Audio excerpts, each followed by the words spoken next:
Welcome. So one of those weekends which was busy across the board to dissect all. We have Ruaidhri O'Connor joining us in bits and bobs. Hello. Good to be here.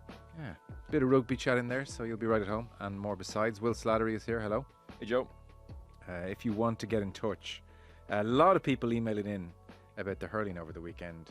Hurling referees have gone too far is one of the themes we'll talk to John Milan and Michael Verney about later. Just 6 frees apparently in the first half between Limerick and Cork, which I found I still need to double check that. That can't be true. But Thomas Walsh definitely let things go until his own hamstring went. Indosport podcast at independent.ie is where you can email us. Like I said, John Milan, Michael Verney in your feed later on. And we're on YouTube. You can watch the show if you don't want to listen to it necessarily. Indosport podcast is what you search in the YouTube feed and you'll find us. So I guess the hurling is where we'll start. Oh, do you know, by the way, I saw, this is not really sport related, but I just thought it was interesting. I saw just before it came in, we're now really not big drinkers in this country.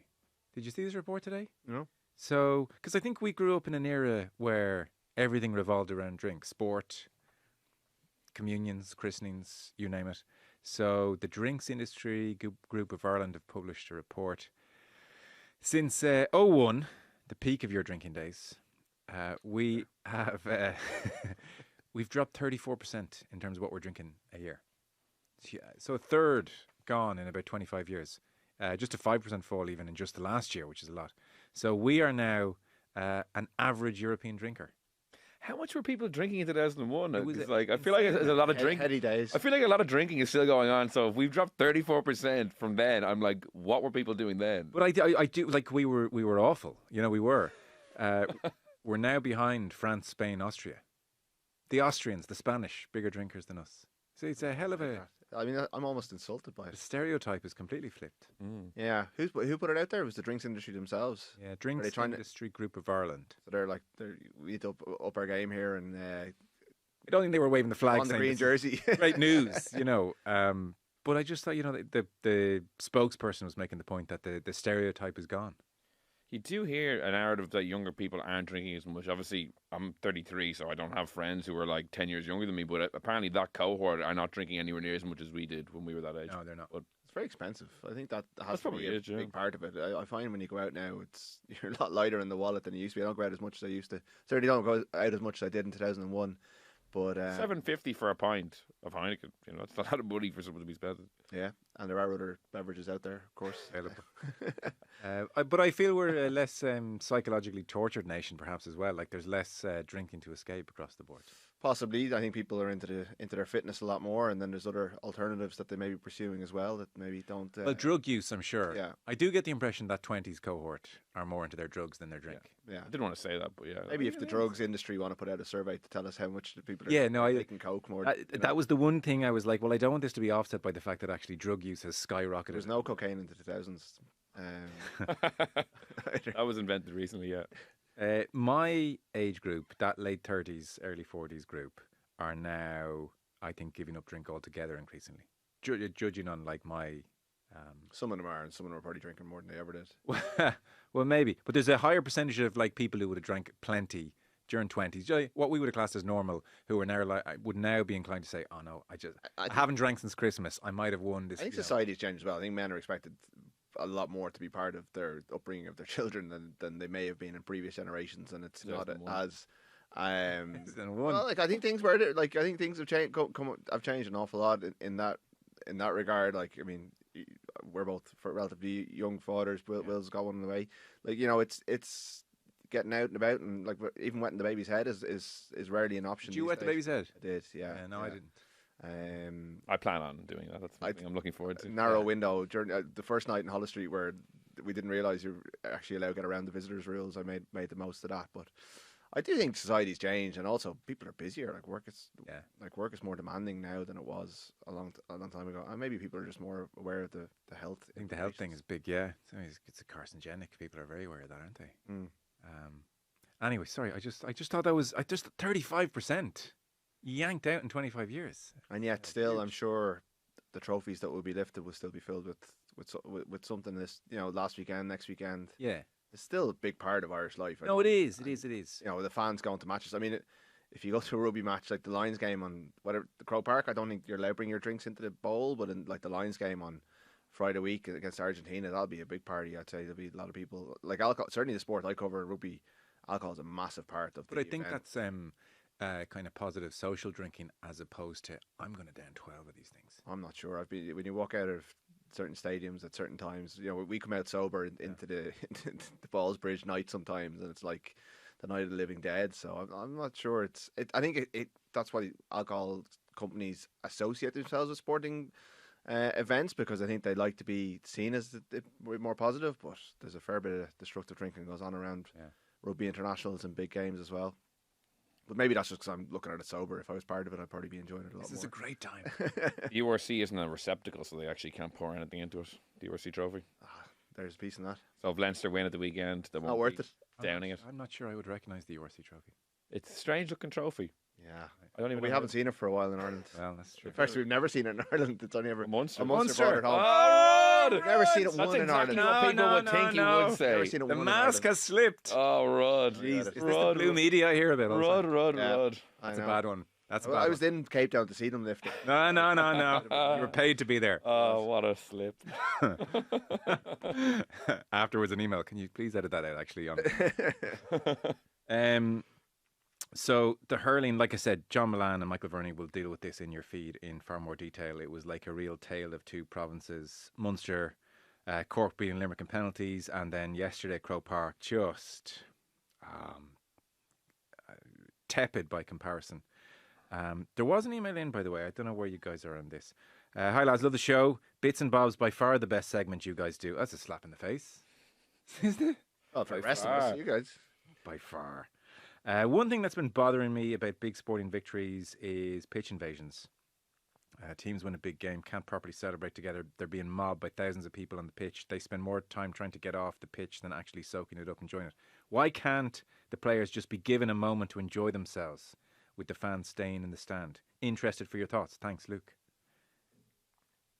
Any strong opinions? Thought occurred to me watching the Ulster final when the players were having that fight. Like, there was supporters with flares on top of them. It was a really dangerous spectacle. Like, and it's a GAA thing more so. There just seems to be more of and like a lot of things, an acceptance and an allowance for this kind of stuff. Like, if Leinster win the URC at the weekend, not that it would have been potentially a massive big outpouring, but say if they'd won a Champions Cup final in the Aviva against La Rochelle 2 years ago, it wouldn't have been a pitch invasion. That wouldn't be countenance. I wonder if that's because they're quote unquote professionals, and there's a degree with the GAA lads of like, well, they're one of us in the community. Of course I'll go on. There's no barrier there. It doesn't happen at Croke Park. No, anymore. It used to. I remember '95 running onto the pitch. People breaking through the wires of the hill to get out. It doesn't happen in rugby. It happens. It doesn't happen. It's funny. It doesn't happen in the Premier League, but the Championship playoffs in recent years, we've seen a lot of them, and they've been fairly aggressive and going after. Like, it's obviously fans going after players, and wasn't there a box thrown a couple of years ago at one of the players as a fan. Jack Grealish got a dig. It's cultural in GAA.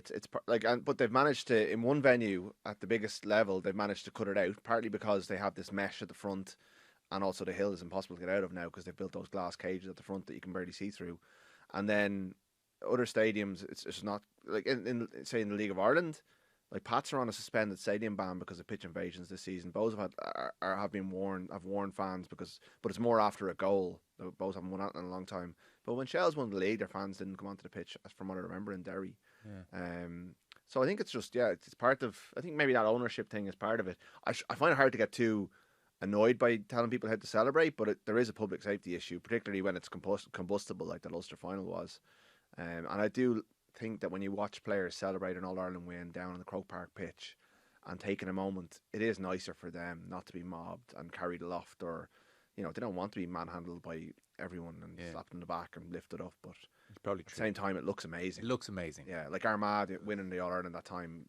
Yeah, not last year. The one in 02. All those scenes. It's part of the magic of it. Yeah, when it's a euphoric famine is over kind of a pitch invasion, it's very special. Yeah. It happens so after every match, really, in the rural ground, like, down the country, doesn't it? Like, they're more of a casual, go up there and get Clifford's autograph. get a Selfie. And it is nice. Like, it's a nice way, like, how accessible, like, legendary players are, that you can go on and, like, get an autograph or a photo with a child. But, yeah, it's just, when I get the Ulster final, and I was like, geez, like, this could easily kick off into it could have been like that NBA brawl with the fans, like, 20 years ago. Like, there was that febrile of an atmosphere. As I said, there was a guy standing over a melee with a flare, just like, rubbernecking, like, it was... Yeah. It relies on a kind of a social contract that you don't actually harm people. Yeah. And I would think the person is right. The players deserve their space. Yeah. It must be the fear in the GAA headquarters, though, when they sit around every year and like map out various issues and discuss. I would think the big fear someone posits around the table every year is, like, we've been rather lucky. There's not that I can think of. Maybe I'm forgetting something, but there's been never a really bad injury or worse to anybody. Kids running on the pitch, adults running on the pitch. We've got away with it. Also, like, I mean, I took my son to see Galway Dublin a couple of weeks ago in Parnell Park, and like, you've people bringing hurleys into inter-county matches, which is lovely. Yeah. Except for, like, you're not allowed to bring them anything like you're barely allowed to bring a bag into the Aviva Stadium on Saturday. Never mind I'm all a for potential that weapon, and they all go and it's lovely. It's great. I would hate if they got rid of that. No, but if something happened, it's so different, because I go to League of Ireland games and get searched going into them. I go to rugby matches where your bag is checked and you're only allowed to bring an A4 bag. Sure. And then you go to a Gaelic match and it's completely different rules, because there's no real history of trouble. There's been a bit of trouble on the terraces in football matches this season. Yeah. But yeah, you've got these people bringing these giant potential weapons in, and it's great that they're not considered that way. But if someone was to get particularly annoyed at the ref and go on with a hurley and chase after them, which is that would never happen with a kid.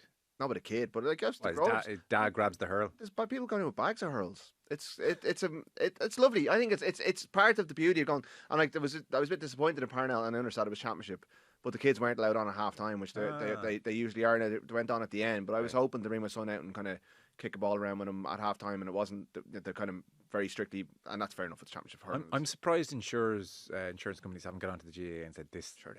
This just has to stop. Do you remember the Mayo Kerry replay in 2014, and that Mayo fan came on the pitch and was being held back? The big guy was being held back by like 10 stewards. We all want that. Yeah. Do we want that? But I'm saying we want that. That's the only one I remember of. Well, the Leinster final, the Loud Mead one, the famous one, where the ref got accosted going off. Yeah. There are several examples, mostly in football rather than hurling, really, that I can think of. But I think I'm glad everyone's okay and nothing bad happens. The scenes on Saturday when Cork come on the pitch, I understand the players, God, yeah, I want to run over there and hug my mate, and I'm just being dragged 20 different ways. But when it's so euphoric, I kind of think... And I'm sure there's part of them love it. You ride that wave, like it's a once-in-a-lifetime kind of moment, and I'm going to see them all in the dressing room anyway. I take Luke's point, but I wasn't sitting there going, God, this is terrible. Yeah, me neither. Players. I thought it was special as opposed to... And I try not to look through life through a health and safety prism where I can kind of avoid it as well. Yeah, I hear you. John Milan, Michael Verney in your feed elsewhere. There's loads to get into in the hurling, obviously. French Open, by the way. I can't remember the last time I sat down and watched a French Open. I don't know why I sat down to watch this French Open. Just one of these things, and it was absolutely extraordinary. Like, I think the world, a bit like McIlroy's to a lesser extent, but through WhatsApp and text messages, I think a huge proportion of people said, oh, actually, I need to catch up on this. And you had 5 hours, 29 minutes to get there, so I think a lot of people did. So Carlos Alcaraz against Yannick Sinner. They have 7 slams between them. They've kind of ruled the men's division for the last 3 years or so, but this was their first ever final together, which was hard to think of. 5 slams for Alcaraz now, 2 for Sinner. It was just like extraordinary. So Mats Wilander, who has won the French Open several times, he was on TNT, and he said Federer and Nadal have played a couple of good finals. Nothing comes close to this. This is not possible. They're playing at a pace that is not human. Now, I appreciate when one of these players has failed a doping test recently. That takes on an extra resonance. But that will give you a sense of how extraordinary this was. For a lot of people, this beat Federer and Nadal in 2008. Went 5 sets, goes to a tiebreak in the 5th. So, it just couldn't have been closer until the tiebreak, where Alcaraz completely whitewashed Yannick Sinner in the tiebreak. But Alcaraz had survived 3 match points in the 4th set. He was down 3-5, love 40 on his serve, and Sinner got tight. It was just amazing just to watch this guy completely want to fall over the finish line. The great thing about tennis, or the great thing about golf, you have to keep pulling the trigger until the very end. And he just, I mean, it's not a choke, but he just got so tight, and Alcaraz sort of had to go for it a bit and pulled it off. But there were 3 unforced errors. But even then, it gets back to 5-4, you're serving for the set. And again, couldn't get over the line. And so Alcaraz takes the 4th and then wins the 5th on tiebreak. Just amazing. And Alcaraz is now going for 3 in a row at Wimbledon, where Sinner isn't as good on grass, but the US Open, I think already people are circling saying there's a great chance these two will get to the final and they'll go again. But there were just amazing aspects to it, incredible sportsmanship where both players overruled calls in favour of their opponent, line calls at times, in the heat of that, which was amazing. And then, you've got Spike Lee there, Dustin Hoffman, Antoine Dupont's hanging out, Tony Parker. There was just, it just had a kind of electricity. So tennis on the cusp of extraordinary new era, because Alcaraz is 22, Sinner's 23, so... It's the biggest tennis rivalry since probably Sampras Agassi that didn't feature one of the big 3 in the men's game. First final with players born in the 2000s. Yeah, so you're going back almost 25 years, I'd say, to get out of those big 3 players. So this is the modern rivalry, I suppose, that we're going to be watching for the next 6, 7, 8 years. Yeah, Agassi was there actually. Alcaraz definitely more popular than Sinner. Sinner's kind of emotionless, hard to get a read. It's funny because I think his first language is German, and he's from North Italy and that kind of border region. He doesn't come across as the typical Italian you think of when you think of, and he does have that kind of more austere kind of persona. Across the 5.5 hours was Sinner's recent history of doping, or was that brought up at all on coverage? Or? Yes. Okay, that's good. Yeah. Not routinely, but there was certainly a point where the facts, in so much as you can between points, pretty difficult for a commentary team, but the facts were laid out, so it wasn't complete fairy tale Disneyland stuff. That's good. Now, I wouldn't say it was constant by any means, but yeah, there was one point where, in quite a bit of depth, one of the commentary team tried to lay it out. That does still, it's hard to know, so he's definitely less emotional. Alcaraz to the crowd is kind of, gestures and big facial expressions. So they're definitely on his side. So the kind of persona is one thing. I suspect the doping case does hang over him. And we went through the particulars of it with Dr. Ross Tucker, and he was really interesting on it. So, the thing with that test is the tennis authorities think it's an inadvertent contamination. Physio giving a massage, stuff in physio's hands. And WADA, who've challenged this and wanted a 2-year ban, they're not challenging that. They agree that it was inadvertent. They just wanted to challenge the fact that Sinner bore no responsibility. It's you can't just let this guy off totally. And there's certain, again, all the in-depth of it, there are certain things where supposedly Sinner at 22 years of age thought to ask his physio, will that cream on your hand affect me in any way? To really emphasize, that one didn't, to be fair. And there's definitely a sense, he had good lawyers and everything, albeit there's still a broader acceptance. It was inadvertent. It wasn't taking something and doping per se. And so WADA came in and said, you have to have something. They wanted a year, 2 years. And then I think where the tennis players are unhappy is there was a bit of case resolution, as in they sat around a table and said, what can we hammer out? Yeah. And they hammered out a 3-month ban, which conveniently let you play the French Open. And so all the players then are saying, well, that is a little bit... the perception is that some people are too big to fail. Exactly. That it's going to be, it's what... I have to say, I missed this yesterday, but I've loved Alcaraz since the moment he came through. Just the fact that he was able to get to that level and challenge... he's opened the door for players like Sinner and others, because he didn't quite finish the big 3 off, but first they were ready to be finished off when he emerged, but someone had to go and do it. Yeah. And when you get that sport, I'm one of the people that took up, when you had the choice of golf or tennis during lockdown, I took up tennis, and my appreciation for what these guys are able to do across 5, it's incredible to be able to do it across that length of time, and as a sport when it's played that well, it's hard to beat. Yeah. And they were cramping up and they were tired, but equally you can see how skeptics of the Sinner case and beyond with tennis are Jesus, 5.5 hours of this. But they were towards the end getting out of the seats a little bit more, a bit like we do. Yeah, around the office. I'm also full of admiration of anyone who can find 5.5 hours to watch any sort of sporting event. Anyone who watch that from start to finish, I'm jealous of whatever setup they have. I'm living a very dull life. So that's that, and on they go to Wimbledon, where, to be fair, that is Alcaraz's surface more so than Sinner, but the US Open will be amazing. So he's on 5 slams now. So basically him and I think Bjorn Borg, youngest, was only 3 players have 5 at his age, at 22. I think it was Bjorn Borg and maybe Nadal. So he's kind of, he's in that company, Bjorn Borg, Nadal, to have 5 Grand Slams at 22. So there's a sense, given his versatility, you wouldn't have thought straight after the Djokovic generation, but that's under threat from this guy, it would seem.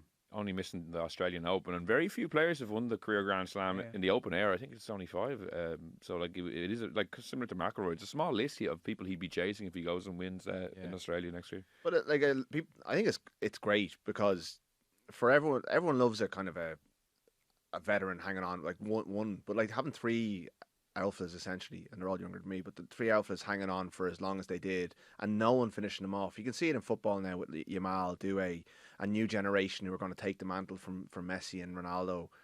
It becomes stale. It definitely does. Like it needs new people. Like sports people should be young and vibrant, and not, we shouldn't be looking at the same faces for 15, 20 years dominating any sport. So I think tennis probably needs it. It did, yeah. Especially the French Open. Like, now won 14 French Opens. Like, I know you did a good piece with Christopher Clary, but like he kind of charted, there was definitely degrees of staleness across that period. Like, the French Open fans were sick of it. This was probably the most engaged people have been since, almost Nadal's first one, I'd say. Yeah. So that was the tennis. That was this kind of just felt kind of iconic. And I suspect if they go and have the next 10, 12 years that people expect they'll have, then this is kind of first big installment in that rivalry. So 5 slams, Alcaraz, 2 for Sinner. Coco Gauff, by the way, won on Saturday. I managed to watch that as well. Living the dream here. Unbelievable. Against Aryna Sabalenka 2-1. The wind destroyed that game. The quality of it. Really? First thing Sabalenka said in her speech to the court afterwards was, I just want to apologise for that awful display of tennis. The wind, it was terrible. So it was that kind of... It was like Gaelic football under the new rules. Yeah. But Coco Gauff, second Grand Slam. She's going to win multiple titles. Leinster then. We'll talk to Ian Madigan later in the week ahead of the URC final, which Leinster are now in, along with the Bulls at Croke Park. They beat Glasgow 37 points to 19. That is a scoreline which actually flatters Glasgow. Yep. A few tries late on. Ian Madigan last week had said, I feel like the buzz has gone from Leinster. And he said, but that's a really serious thing. That's a big thing to say. It's really hard to get that back. The body language is off. There's something off. Trust me, it's a bad situation. I would say they got a bit of buzz back and a bit of energy back in the team. It was the best performance in a long time. Yeah, it's probably since Glasgow were last in Dublin. Leinster coach vying to become the second Irish team to win the URC this weekend. After Munster. What does the trophy look like? I think they've definitely gone for a bit of a siege mentality, us against the world. Joe McCarthy, I think you're going to play the audio. Was saying everyone loves, we're the team everyone loves to hate, and Jack Conan was slightly more measured, but said a lot of people seem to get a lot of joy out of us losing. Certainly, there's been I wouldn't say it's been hostile towards the media in there for the last little while, but it's certainly been a bit more of an edge to their dealings with the media. They feel like they've gotten to over the top criticism. I would argue that it's been like if they didn't want to be criticised, they shouldn't have played so badly against Northampton and messed up the biggest game of their season. But in the end, they found a performance, and wherever you have to go to find that performance doesn't really matter. Like James Lowe was scrapping, like they were getting involved in stuff after the whistle had gone. They were up for it and they were angry, and that's nothing wrong with that at all. Like that, if that's what gets you going, brilliant. Because really, what you want to see is these players justifying themselves on big days. And I thought Glasgow were pretty awful, but Leinster made them look really poor as well. They won every battle. They won the scrum. They won the contact. They looked fast. They looked energetic. They looked engaged. Like they haven't really looked like that since the Northampton game, and even the Northampton game, like their attitude looked off in that first half. So, and Leo Cullen said whatever about what we're saying about them. Leo Cullen's been as critical as anyone in the way he talks about them, looking beyond that game as an organisation. So, look, they've got to go finish the job this weekend. Fascinated to see how many people show up to support them. The Bulls are a good team. Not going to be easy by any means, but they're still 10-point favourites in the bookies. But if they play like they did last Saturday, there's very few teams in the world that can beat them. Yeah. There is certainly a theme of the world's against us. Like on Friday, they put out a social media post, a video in effect ahead of the game, which, had lots of the headlines of the last couple of weeks about Leinster, and a fan or a pundit. I didn't recognise the voice. Any of your headlines in there? I didn't recognise any of them, but I didn't cover that. I didn't. Yeah, I definitely one or two of them were. I didn't cover that Scarlets game. They were very centred on the Scarlets game. I didn't recognise the podcast either. Okay. Well, it was a voice saying, "I just don't trust Leinster to get it done anymore." Yeah. In effect, and so the tagline with it was, "We're not here to prove people wrong. We're here to prove ourselves right." I don't quite understand.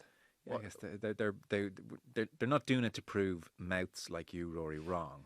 They're doing it to support the sense within the camp that they're a good team.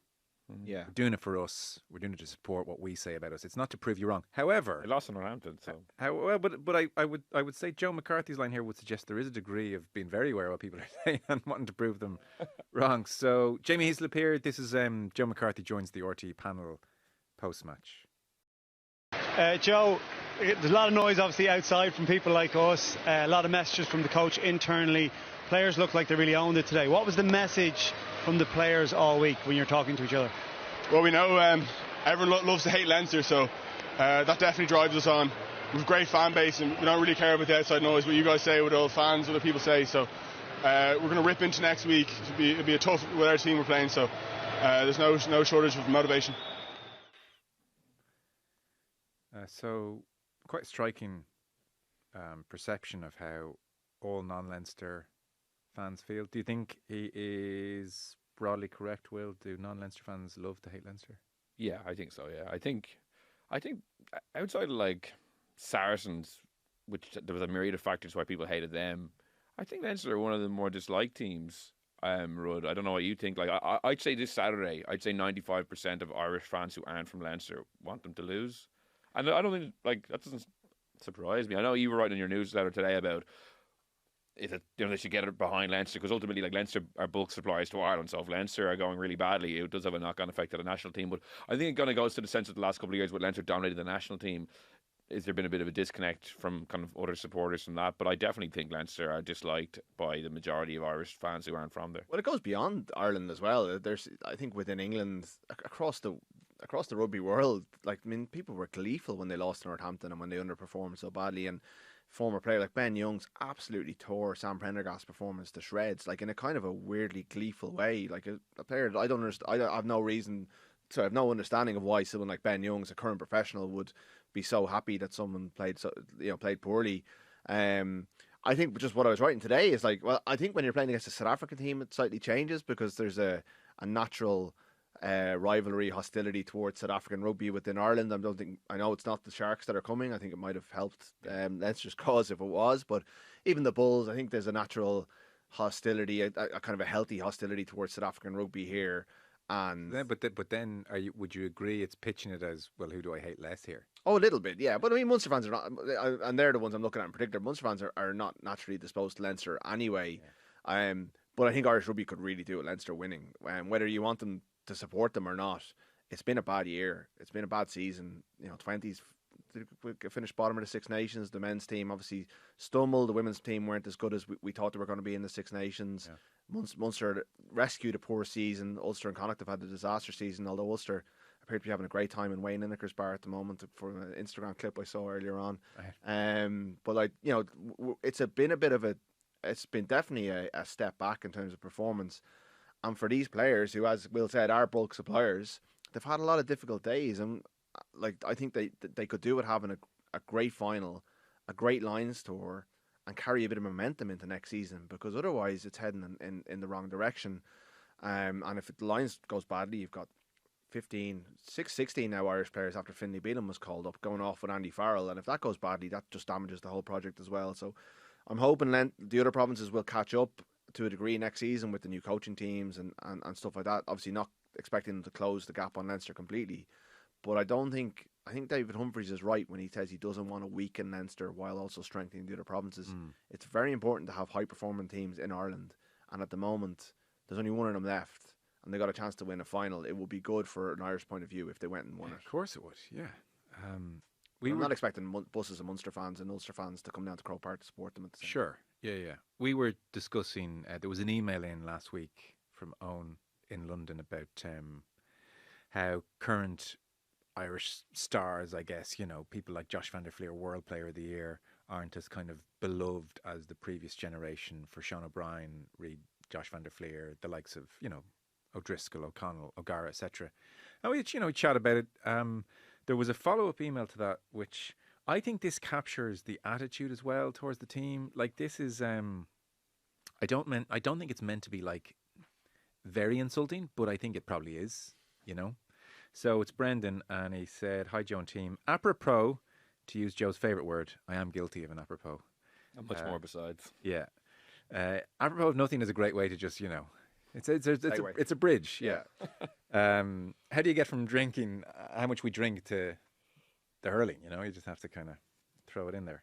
To your chat about Ireland's cautious, that was the word John Green used, cautious, that they're very cautious about their public persona, and controlled rugby stars. I do think this strict managing of the players contributes to some of the failings we've seen over the years. To use a canine comparison, the top Irish players are like well-loved, urban-based pet dogs, bit insulting, exceptionally conditioned in a caring environment of routine and consistency. They're disciplined not to growl, never mind bite when approached by strangers. A team full of these dogs can do and has done wonderful things. There are days when they are top dog. However, there are times when a few rural, if not quite wild dogs are needed. Dogs brought up sleeping in an outhouse. Dogs used to being regularly off the leash, getting up to mischief, figuring their way out of a spot of bother without their owner nearby. Dogs that are up for having a go at a passerby, full stop, or the postman, full stop. Irish rugby could do with a few of these differently minded rural dogs roaming about Carton House, UCD, the Aviva, etc. A couple of crazy canines to see Ireland finally get over that World Cup quarterfinal curse. Are there any around, though? Regards, Brendan C. Everyone jumping to get in. It is a bit harsh. We do look for mongrel. It is a phrase that's used quite frequently in kind of rugby circles. You want a bit of mongrel. A bit of dog. Peter O'Mahony had a bit of dog, and that's when you read that email, that's who comes to mind. Shawnee had that as well. I know, but is it a bit cliched whereby, like, this team can't get to number one in the world. They can't, I know they lost in the quarterfinal, but it was like those four teams were neck and neck. No. They can't get to that level and dispatch everyone around them unless they have a lot of bravery, a lot of dog as well. Like, you think of the second test away to South Africa when Andy Farrell called them out for their behaviour, their body language in the first.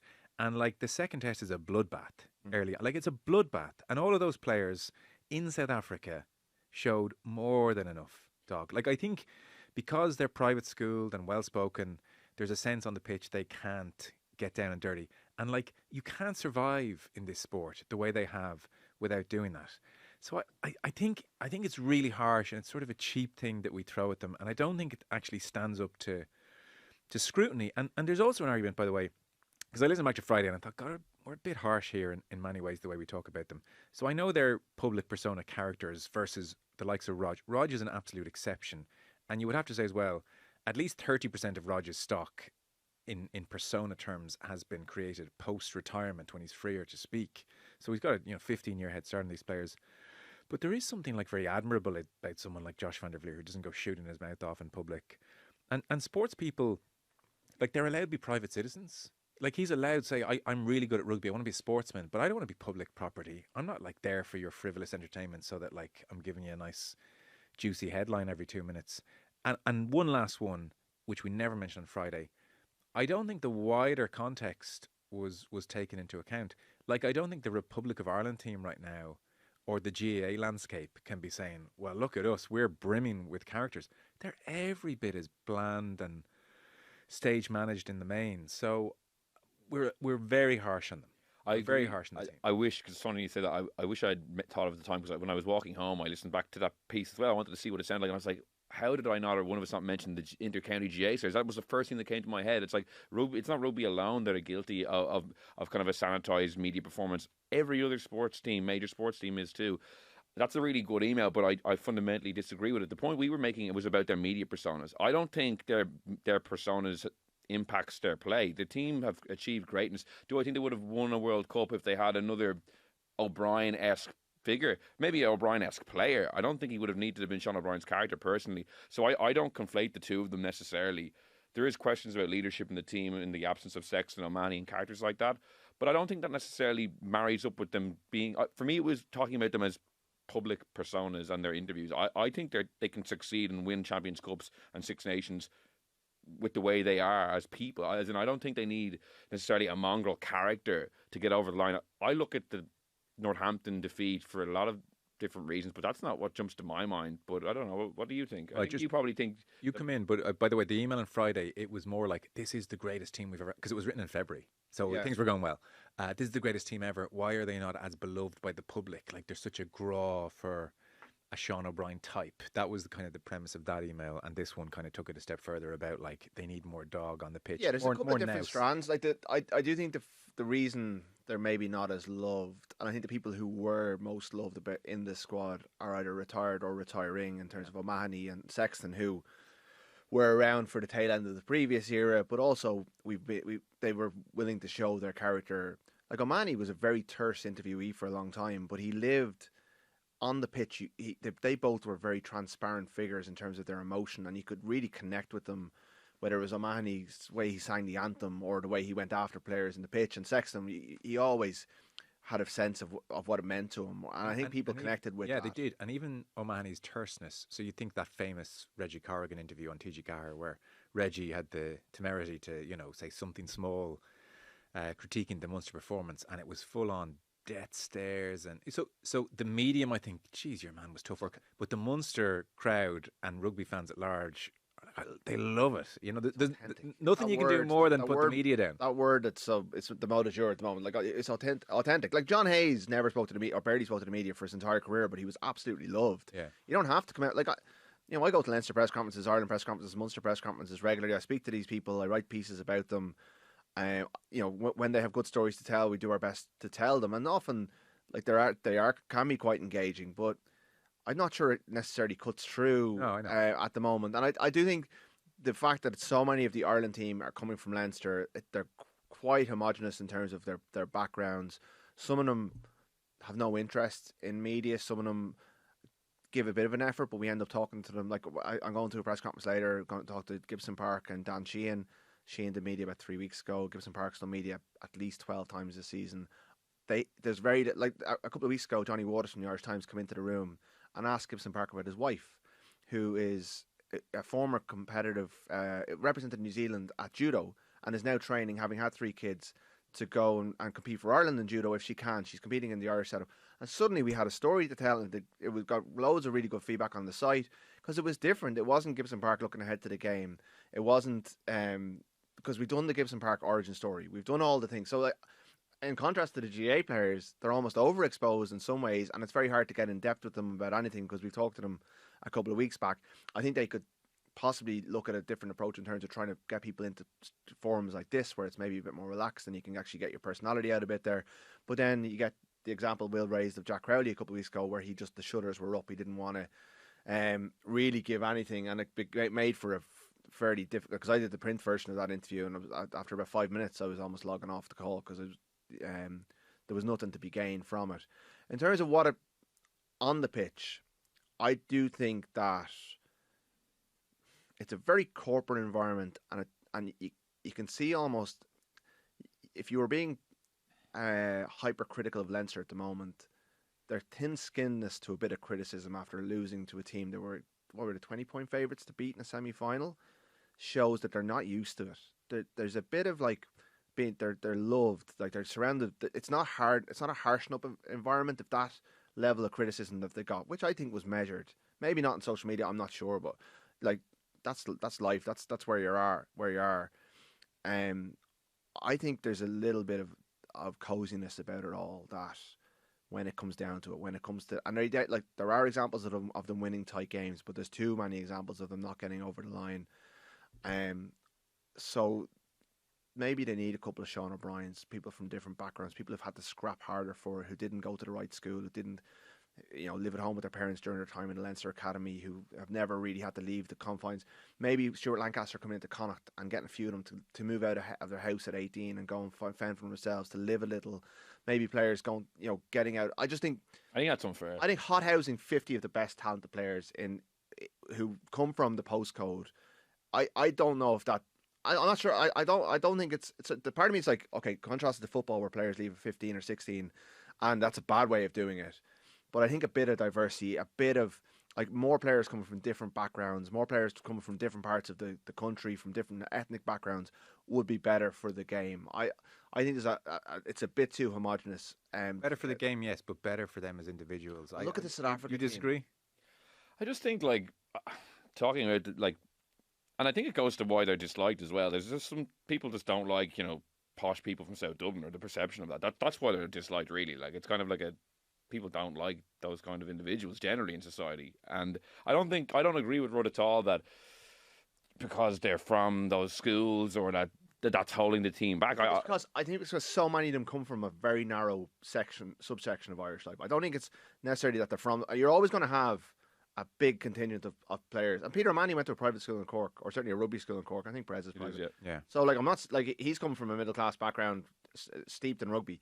But I just think that you want to have players who've come from different backgrounds in your squad. Like, look at the South African team. You watch Chasing the Sun. You see where Bongi Omanambi's come from. You've seen where Sia Khaleesi's come from, and then you've got the big Afrikaner beasts who went to the big private schools, and you put it all together, and it's a far better melting pot, and it's far more reflective of the country. And are those private schools, South Africans, any less mentally tough?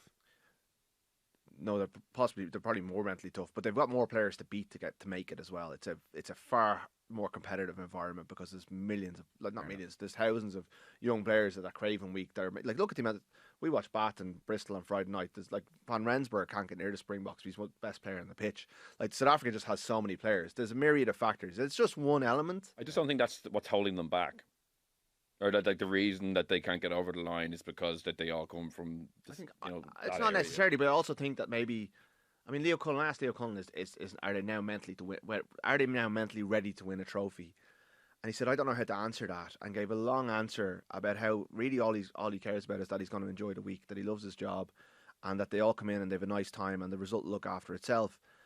Now, if I asked Rassie Erasmus the same question going into a World Cup final, which, this is not a World Cup final, but it's a pretty important moment for Leinster, I think he'd talk about winning.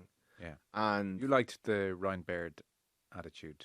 Ryan Baird just went, I didn't have a choice. We need to win this tournament. Only 6 of this Leinster team were on the pitch, or in the 23, the last time Leinster won a trophy in front of a crowd. So for a lot of these players, they've never won anything for Leinster. They've won stuff for Ireland.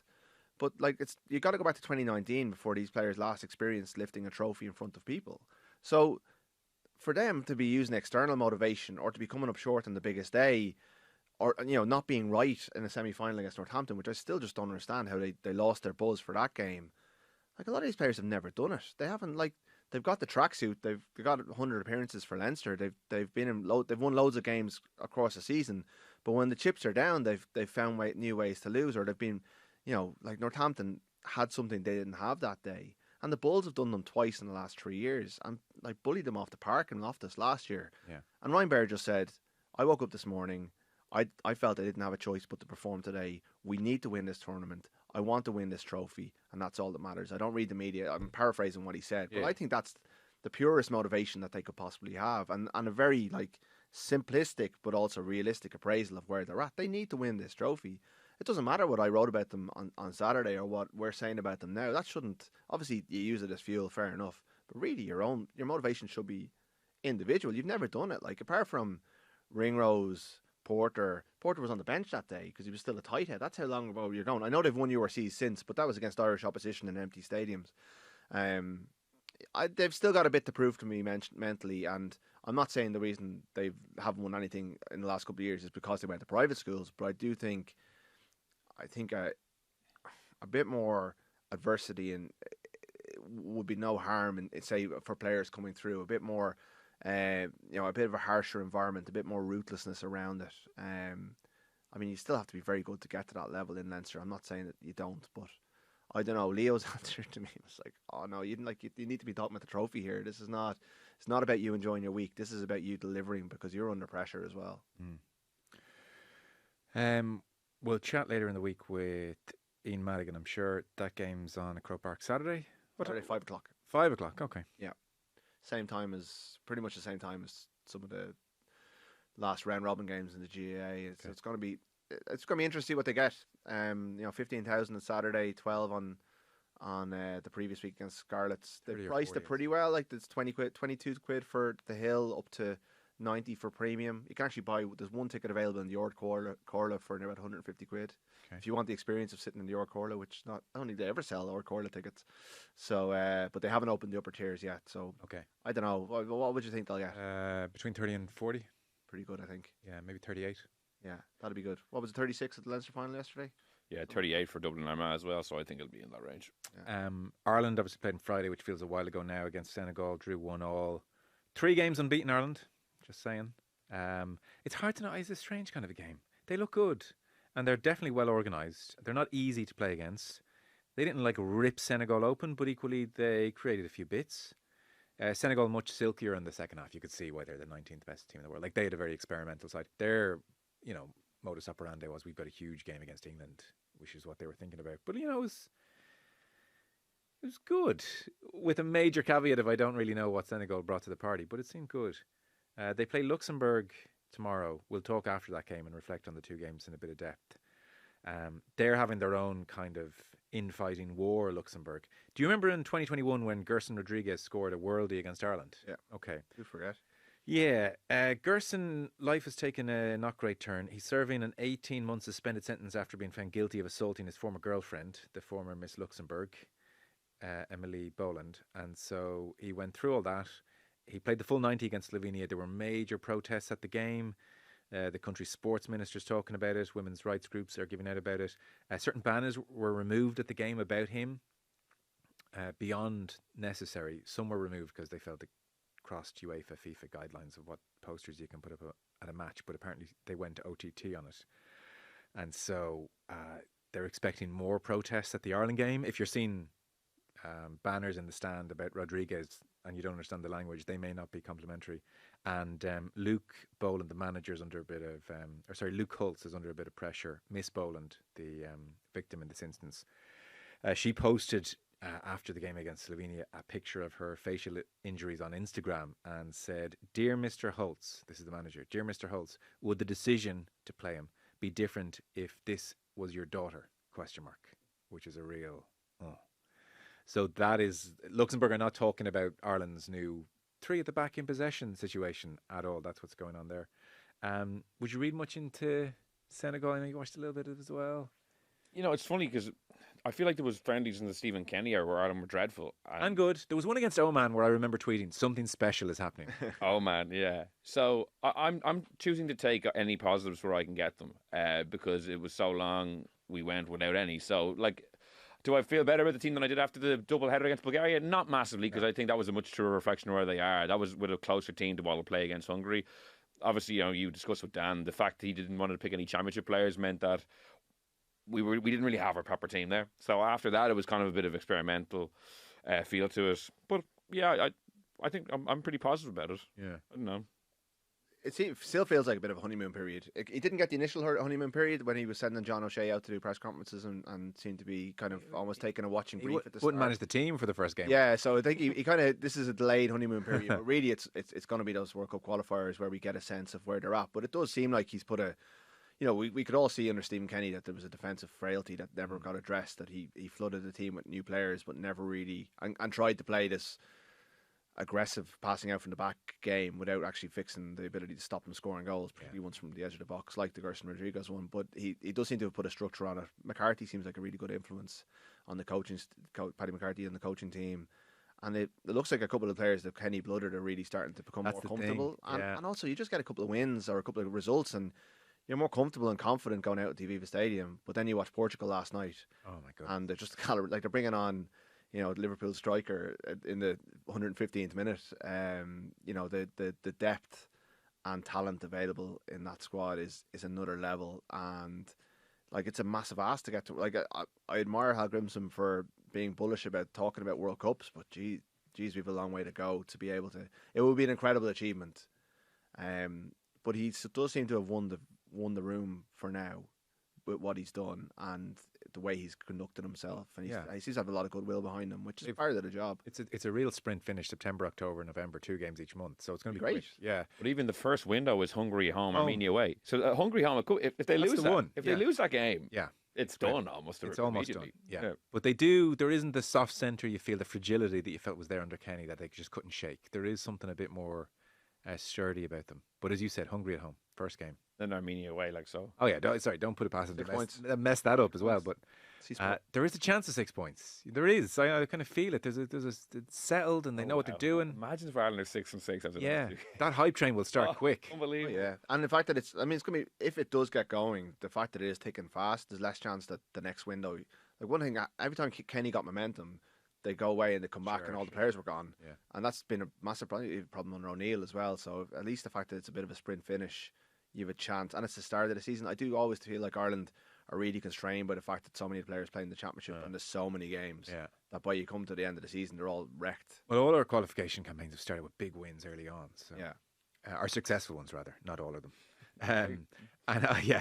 Very few of them have started with big wins early on. Very few of them have been successful, unfortunately. Portugal, by the way, our Nations League champions. This was a great game last night, 2-2 against Spain. It's funny, on the TV, Brian Kerr was talking extra time saying, God, they all look very tired. I was looking at them in extra time going, no one's tired here. These are just phenomenal freak athletes. So star of the show in some ways was Mendes at left back, an assist and a goal. Kept Lamine Yamal very quiet. Ronaldo scored a goal.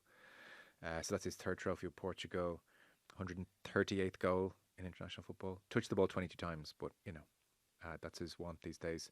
The fallout from this seems to be the new president of the Portuguese FA liked the look of Jose Mourinho, who was watching in the crowd with Luis Figo, and now that